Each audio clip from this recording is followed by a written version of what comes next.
on with the next stage, getting the car itself back into the workshop. So clear a little bit of room, obviously some stuff that's been here for another project. We're going to sit the car right about there. Unfortunately enough, we found out yesterday that it has a set of standard Mk3 lower arms on, which is a problem when obviously the car is wide tracked and you've got everything else with the wide track bits, ball joints for example.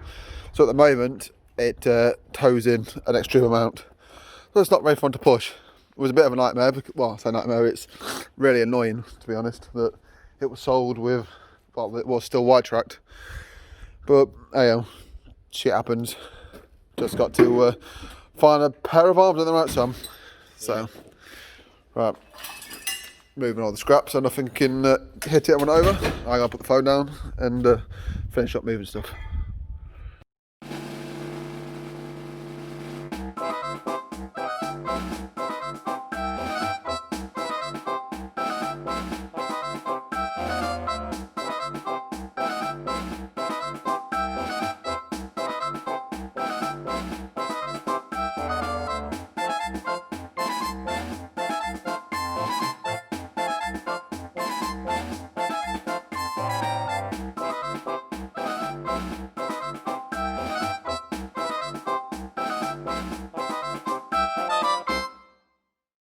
Car was in and up.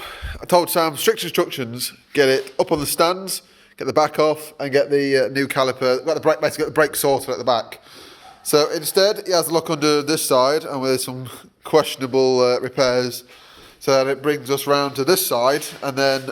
My theory was, if I have a look, find out if it needs any panels, and found at the front it had some filler, so I was like, yeah, it wants a sill panel. Then I spotted a crack in what looked like a little bit of thin filler. It's not very thin. So I think you can quite see the angle there. I mean, and that's it is coming off in slabs. I mean, that's where's the one panel here. Oh, sorry, one panel, one piece. Yeah, it's ridiculous. That was from this section here, so it looks like it has come. Hang on, 2 seconds, Sam.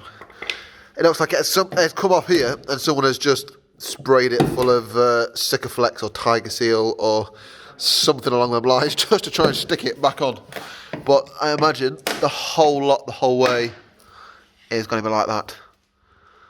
So I'm going to see if we can get some repair panels, possibly put a whole new, depending on how thick that is. Is that dirt or is that a crack? Scratch. That's a scratch. I thought it was. I can feel some thickness there, though.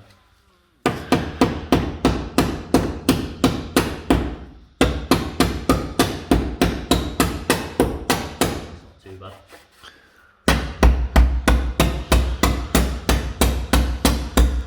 How to do bodywork 101. I think that's what. Yeah. It's a thin skim of filler all up there, but down here where the body line is, it's miles off. So I don't know what they thought they were doing. Literally, it's just going to be getting the hot, just smashing it all away and see what there's left to work with. Finding where we've actually got some metal, 'cause it looks like it is quite creased at there. I feel like we're going to have to say get a whole quarter cut, yeah, and then weld the whole thing on. That's probably going to be the easiest way. Yeah. Because we're not good with bodywork, so. No. It looks like it's been done to a fair standard at one point in its life, so it's probably done a fair amount of time ago. It's just a shame that they didn't bother pulling the metal out first before they filled it. So, no, done with that, and hopefully, well, there is going to be more. We're just hoping it's limited to this side, and that the other side is going to be okay. Following along with the theme of destruction, all the stuff that's down here, try to take a bit of a better look at what we had on the inside. So this has had bucket seats by the previous owner, and they basically mashed the centre of the rail that goes across and cut a chunk out. So unfortunately, well, without taking a cut out of another car, it can't have standard seats back in anytime soon. It's also drilled holes randomly for eyelets and I'm guessing seat mounts. Yeah, and pulled through as well, so they're not really done very well. That one over there doesn't even look like it's circular, so that's impressive.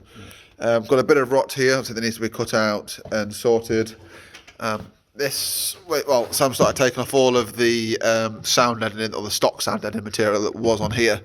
The idea being is, are we keeping it this height and put the shifter tower on top? Or are we going to cut it down a bit to the level? I'll find out how I feel.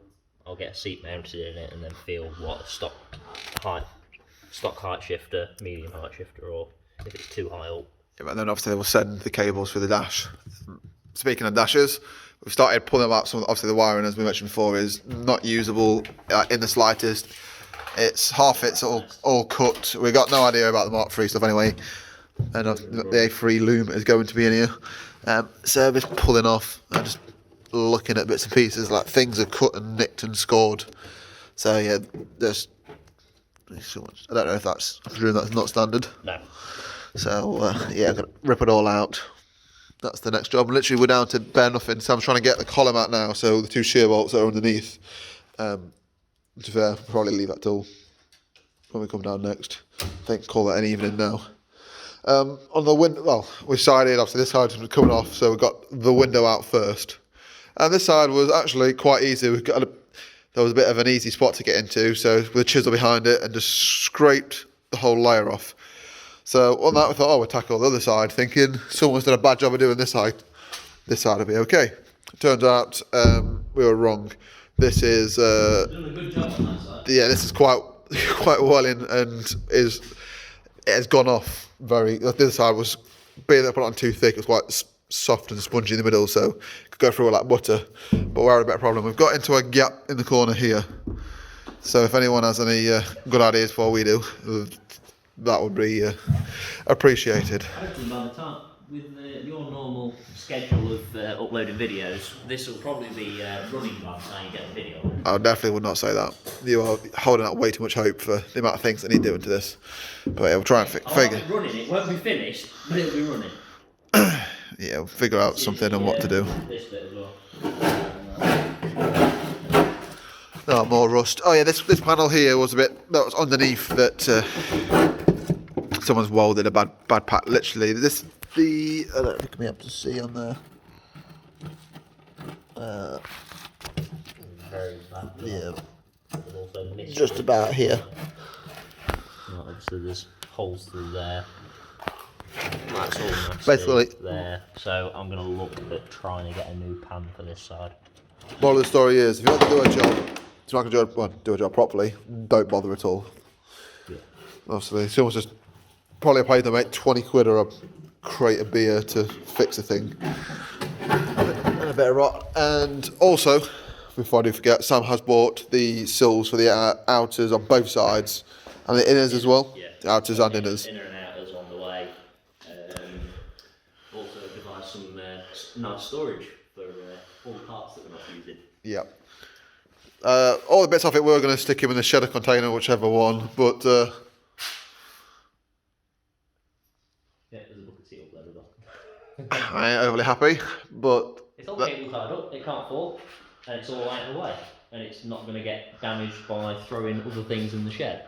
Yep. Or having to dig them out when we need them. we have, to be fair, held heavy things with cable ties. Not on the roof, but we've got the doors, which Laura's sat behind.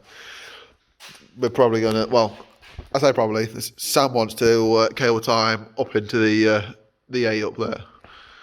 But We're getting new doors anyway, because they've got quite a lot of damage on them. They're not rotten, so they can be used for panel cuts, but yeah, this one there, quite badly damaged, and they've been terribly repaired. see someone smacked it with a hammer repeatedly. Yeah. So I've got one of my friends has got a Mark 3 that he's stripping. He's using a Mark 3 VR as a demo car, so we've got the option of harvesting his. Hopefully we'll be able to get a good quarter out of him and good doors and boot, I'm hoping.